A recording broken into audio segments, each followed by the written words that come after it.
सर्व मंगल मांगल्ये शिवे सर्वार्थ साधिके शरण्ये त्र्यंबके गौरी नारायणी नमोस्तुते। नमस्कार, मी पूजा आपल्या चॅनलवर तुम्हा सगळ्यांचं पुन्हा एकदा खूप खूप मनापासून स्वागत करते। तुमच्या सगळ्या इच्छा स्वामी महाराज लवकरात लवकर पूर्ण करोत ही स्वामींची प्रार्थना करते व आजच्या आपल्या व्हिडिओला सुरुवात करते। बघा, शाकंभरी नवरात्रीला आजपासून सुरुवात झालेली आहे। व्हिडिओ थोडेसे लेट येतात काही कारणास्तव। शाकंभरी नवरात्रीला आजपासून सुरुवात झालेली आहे। भरपूर लोकांच्या घरी घटस्थापना झाली असेल, पण भरपूर असे देखील लोक आहेत ज्यांच्यात शाकंभरी नवरात्र साजरी केली जात नाही किंवा अखंड दिवा लावला जात नाही। त्याच पद्धतीने बघा, कोणत्याच सेवा केल्या जात नाहीत।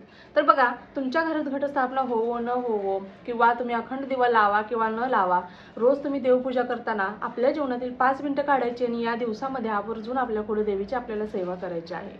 सेवा करायला कोणतं बंधन आहे का किंवा सेवा करायला आपल्याला जमणारच नाही अशी कोणती अडचण आहे का? तर नाही ना। तर आपण थोडासा आपल्या जीवनातला वेळ काढायचा आहे, 5 मिनिटाचा वेळ अगदी आपल्या आईला द्यायचा आहे आणि आपण तिची सेवा करायची आहे। आपल्या घरात मग शाकंभरी नवरात्र साजरी करत असो किंवा नसो, कारण हा साक्षात माता पार्वतीचंच रूप आहे ही शाकंभरी देवी। त्यामुळे बघा, आपल्या आईची सेवा करायला किंवा 3.5 शक्तिपीठापैकी तुमची कोणतीही कुलदेवी असो तरी देखील तुम्ही ही सेवा करू शकता। या सगळ्या ज्या काही तुमच्या सेवा आहेत किंवा होम हवन असेल, तुम्हाला जी कोणती सेवा करायची आहे ती।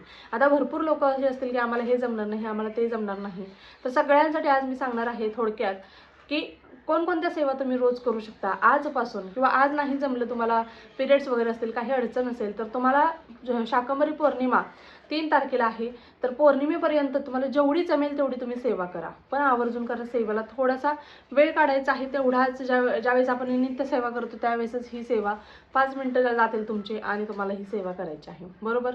बघा, कारण आपण आपल्या कुलदेवीला कुठेतरी अंतर देत असतो। हे वर्ष खूप सगळ्यांना चांगलं गेले असं नाहीये। प्रत्येकाच्या जीवनात काही ना काही तर उथळ पुथळ माजलेली होती। प्रत्येकाच्या जीवनामध्ये कोणतं ना कोणतं वादळ आलं होतं, संकट अडचणींना तोंड देऊन तुम्ही इथपर्यंत आलेला आहात आणि आता हे वर्ष संपून नवीन वर्ष नवीन पर्वामध्ये आपण प्रवेश करणार आहोत। तर अशा वेळेस कुलदेवीचा आशीर्वाद, कुलदेवीचा रक्षा कवच, कुलदेवीचा प्रत्येक व्यक्तीवरती आशीर्वाद कुठेतरी असावा असं प्रत्येकाला वाटत असेल ना, तर ही खूप चांगली संधी आहे। तर प्रत्येकाने आवर्जून आपल्या कुलदेवीची सेवा करायला विसरू नका। कुलदेवीची सेवा करताना सगळ्यात अगोदर तर आता मी जसं की दुर्गा सप्तशती म्हणजे 14 जर दुर्गा सप्तशतीचे पारायण केले तर आपल्या घरात 9 चंडी केलेल्याचं फळ मिळत असतं आपल्याला। पण एवढं करणं आम्हाला शक्य नाही, कारण आता कार्यक्रम आहे, हे आहे ते आहे, त्यामुळे आम्हाला एवढं करणं तर शक्य नाही। तर तुमच्याकडे दुर्गा सप्तशतीचे पुस्तक असेल तर तुम्ही आवर्जून रोजचे 2 पाठ करा। आजपासून आपल्या जवळपासच्या केंद्रात, जवळपासच्या मठामध्ये पारायण म्हणजे दुर्गा सप्तशतीचे पारायण सुरू झालेले आहेत। तुम्हाला देखील माहीत असेल, जर तुम्ही एखाद्या ग्रुपमध्ये जॉईन असाल तर तुम्हाला ते माहीत असेल की तुम्हाला आपल्या जवळपास केंद्र आहे तिथे पारायण सुरू झालेलं आहे। तर बघा, तुम्हाला काही शक्य नाही, रोजचे 2 अध्याय वाचा, रोज 2-2 अध्याय घ्या, ठीक आहे ना। रोजचे 2 अध्याय वाचले तर एक पारायण तर तुमचं कंप्लीट होतंच, बरोबर। किंवा तुम्हाला नाही जमणार या दिवसामध्ये, शाकंभरी पौर्णिमेच्या एका दिवसात जर तुम्ही पारायण केलं तरी देखील चालतं। कधी कधी असं होतं, एका दिवसात आपल्याला संपूर्ण पारायण करणं शक्य होत नाही। 13 अध्याय आहेत पण थोडेसे मोठे आहेत, अवघड आहेत, त्यामुळे आपल्याला कधी कधी स्पष्ट उच्चार होत नाहीत पहिल्यांदा करायला गेलात तर। आणि 2-2 अध्याय केला तर सहज तुम्हाला ते होऊन जाईल।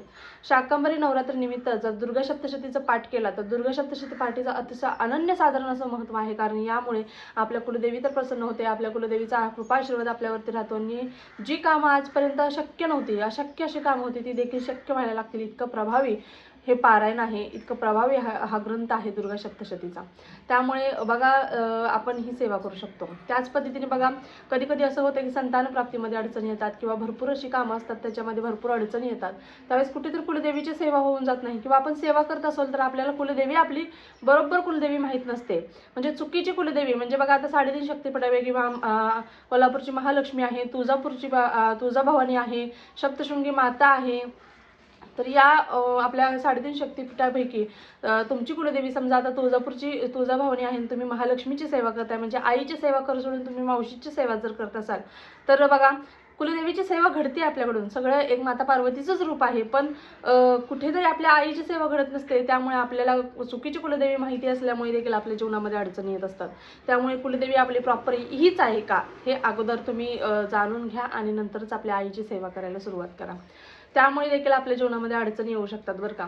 आणि जर तुम्हाला तुमची कुलदेवी माहिती करून घेईपर्यंत आम्ही काय करू, तर तुम्ही 9 मंत्राची सेवा करू शकता। रोज तुम्ही 1 माळ, राहिली 11 माळी, 1 माळेने सुरुवात करा. एक माळ रोज घ्यायची नवार्ण मंत्राची. ओम ऐं ह्रीं क्लीं चामुंडाय विच्चे, ओम ऐं ह्रीं क्लीं चामुंडाय विच्चे. या मंत्रामध्ये आपण जो आपल्या आईचा जय जयकार करतो, उदयस्तु महाकाली, महालक्ष्मी, महासरस्वती, राजराजेश्वरी आई साहेब, बोल अंबा माता की जय, बोल तुळजा भवानी माता की जय, बोल सप्तशृंगी माता की जय. म्हणजे या जय जयकारमध्ये जेवढ्या आपल्या 3.5 शक्तिपीठांच्या आई आहेत त्या सगळ्या 99 मंत्राचा उच्चार केल्यामुळे आपली जी कोणती कुलदेवी आहे तिला बरोबर तिच्यापर्यंत ती सेवा पोहोचत असते. त्यामुळे कोणतीच सेवा नाही जमली तर तुम्ही 99 मंत्राची आपल्या आईच्या चरणी सेवा रुजू करू शकता. त्याच पद्धतीने कुलदेवी कशी ओळखायची या संबंधीचा व्हिडिओ देखील आपल्या चॅनलवर आहे, तरी देखील अजून एकदा तो व्हिडिओ बनवण्याचा मी प्रयत्न करेन. बघा, आपली कुलदेवी आपल्याला माहिती झाली किंवा आपण ही कुलदेवीची सेवा केली तरी देखील कुलदेवीचा मान सन्मान, तिची ओटी भरणं देखील तितकंच महत्त्वाचं आहे. या शाकंभरी नवरात्री बघा, चैत्र नवरात्र, त्याच पद्धतीने शारदीय नवरात्रीमध्ये आपण जेवढ्या आईच्या सेवा करतो, होम हवन करतो किंवा आईची ओटी भरतो, तर या शाकंभरी नवरात्रीमध्ये देखील तुम्ही ही ओटी भरा. तुम्ही कधीही या दिवसामध्ये आजपासून तुम्ही शाकंभरी पौर्णिमेपर्यंत म्हणजे 3 जानेवारीपर्यंत तुम्ही कधीही आईची ओटी भरू शकता. तुम्ही घरामध्ये ओटी भरा. ज्यावेळेस तुमच्या मूळ पीठावरती तुम्ही जाल त्यावेळेस ती ओटी घेऊन जा किंवा तुमच्या जवळपास तर तुमच्या कुलदेवीचं मंदिर आहे छोटंसं, तर तिथे जाऊन जर देवी आईची ओटी भरली तरी देखील चालणार आहे. बघा, साडी चोळी आपण वर्षातून एकदा देवी आईला करतच असतो, पण आता तुम्हाला शक्य नाही आहे तर तुम्ही खाण्यानारायण जरी ओटी भरली तरी देखील चालते. नंतर तुम्ही ज्यावेळेस तुमच्या मूळ पीठावरती जाल तेव्हा संपूर्ण साज शृंगार तिच्यासाठी घेऊन जा, चालेल. सागर संग्रहितच करावं प्रत्येक वेळेस असं नाही आहे, पण आपली भावना पण तितकी, आपला भाव पण तितकाच महत्त्वाचा आहे, बरोबर ना. त्यामुळे ते करा. आता हवन तुम्ही आजपासून रोज शाकंभरी पौर्णिमेपर्यंत तुम्ही काही नाही शक्य तर हवन तर करू शकता. हवन आपल्या घरामध्ये केल्यामुळे आपल्या घरातील निगेटिव्हिटी, वाईट शक्ती, वाईट बाधा ज्या काय आहेत त्या घराच्या बाहेर पळ काढतात. निगेटिव्हिटी संपूर्ण संपून जाते. घरातील पॉझिटिव्ह वातावरण होतं. घरामध्ये कधी कधी राहू वाटत नाही, थांबू वाटत नाही आपल्याला. घरामध्ये रखरख, चिडचिड वाटते. घरामध्ये अंधार लागत वाटतं बघा आपल्याला कधी कधी. घरामध्ये प्रकाश म्हणजे प्रसन्न असं वाटत नाही, प्रकाशमय असं वाटत नाही. तर अशा वेळेस समजून जायचं खूप निगेटिव्हिटी आपल्या घरामध्ये भरलेली आहे. तर अशा वेळेस तुम्ही हवन करा. हवनामध्ये तुम्हाला काय करायचं आहे, फक्त तुम्ही ओम ऐं ह्रीं क्लीं चामुंडाय विच्चे या 99 मंत्राची जरी आहुती दिली तरी देखील चालणार आहे. ओम ऐं ह्रीं क्लीं चामुंडाय विच्चे नमो नमः स्वाहा, ओम ऐं ह्रीं क्लीं चामुंडाय विच्चे नमो नमः स्वाहा, अशा पद्धतीने जरी हवन केलं तुम्ही तरी देखील चालणार आहे. तुम्ही बघा अशा पद्धतीने हवन करू शकता. रोज करा. नाही शक्य तर शाकंभरी पौर्णिमेच्या दिवशी तरी तुम्ही आवर्जून हवन करण्याचा प्रयत्न करायचा आहे. म्हणजे या छोट्या छोट्या सेवा कुठेतरी आपल्याला कुठेतरी आपल्या जीवनातील जे ध्येय आहे ते मिळवण्याचा मार्ग आहेत असं म्हटलं तरी देखील चालेल.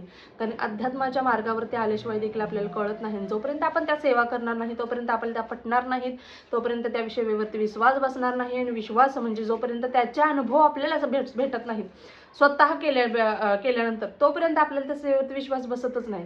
आणि त्यामुळे तुम्ही करायला सुरुवात करा. कधी कधी आपले कर्म, आपला प्रारब्ध आपल्याला नडत असतो आणि कुठेतरी या सेवा कधी कधी आपल्याला फळ मिळत नाही त्यावेळेस खूप वाईट वाटतं, पण आपल्या त्या सेवा कधीच वाया जात नाहीत, लक्षात ठेवा. आपल्या त्या सेवा, आपला कर्म, आपला प्रारब्ध चांगला करण्याच्या मागे असतात आणि ते कुठेतरी गणित पूर्ण हल्लेलं आहे ना, ते कुठेतरी समप्रमाणात आणण्याचा प्रयत्न करतात. आणि नंतर तुम्ही तुमच्या जीवनामध्ये अशा गोष्टी घडू लागतात ज्याचा तुम्ही कधी विचार देखील केला नव्हता आणि ज्या गोष्टी तुम्ही स्वप्नात देखील विचार केला नव्हता अशा गोष्टी देखील तुमच्या जीवनामध्ये घडू लागतील. म्हणजे इतका प्रभावी अशा ह्या सेवा आहेत आणि त्या सेवा आपण करत नाही. त्यामुळे आपल्याला कुठेतरी या सगळ्या अडचणींना तोंड द्यावं लागत असतं. जर तुम्हाला या सगळ्यातून बाहेर पडायचं असेल तर नक्कीच या सगळ्या सेवा करत जा. तुम्ही कुंकुमार्चन करू शकता. तुमच्या रोज महालक्ष्मीचा टाक असेल, मूर्ती असेल, आपल्या कुलदेवीचा टाक मूर्ती असेल किंवा श्रीयंत्र असेल, रोज तुम्ही 1 वेळा श्रीसुक्तम बोलून रोज कुंकुमार्चन केलं, 1 वेळा करा, राहिले जास्त, किंवा 1 माळ नवर्ण मंत्राची किंवा 1 माळ तुम्ही कमलात्मक मंत्राची करून तुम्ही जरी कुंकुमार्चन केलं तरी देखील चालतं, काही हरकत नाही. तुम्हाला नाही शक्य 5 मिनिटं काढा आणि 1 वेळा श्रीसुक्तम बोलत बोलत फक्त फलश्रुतीला हात जोडायचे. श्रीसुक्तम बोलत बोलत रोज तुम्ही हे शाकंभरी पौर्णिमेपर्यंत रोज तुम्ही कुंकुमार्चन केलं तरी देखील चालणार आहे. त्या कुंकुमाची शक्ती अनन्यसाधारण अशी आहे. ज्यावेळेस तुम्ही एखाद्या कार्याला जाता त्यावेळेस ते कुंकू जर लावून गेलं तर ते कार्य सिद्धीत जातच म्हणजे जातच. इतकी प्रभावी त्या शक्ती या कुंकवामध्ये असते. त्यामुळे तुम्ही नक्कीच या छोट्या छोट्या सेवा करा. तुम्हाला जे जमेल ते करा किंवा आपल्या कुलदेवीचं नामस्मरण करा, पण या सेवा करायला अजिबात विसरू नका.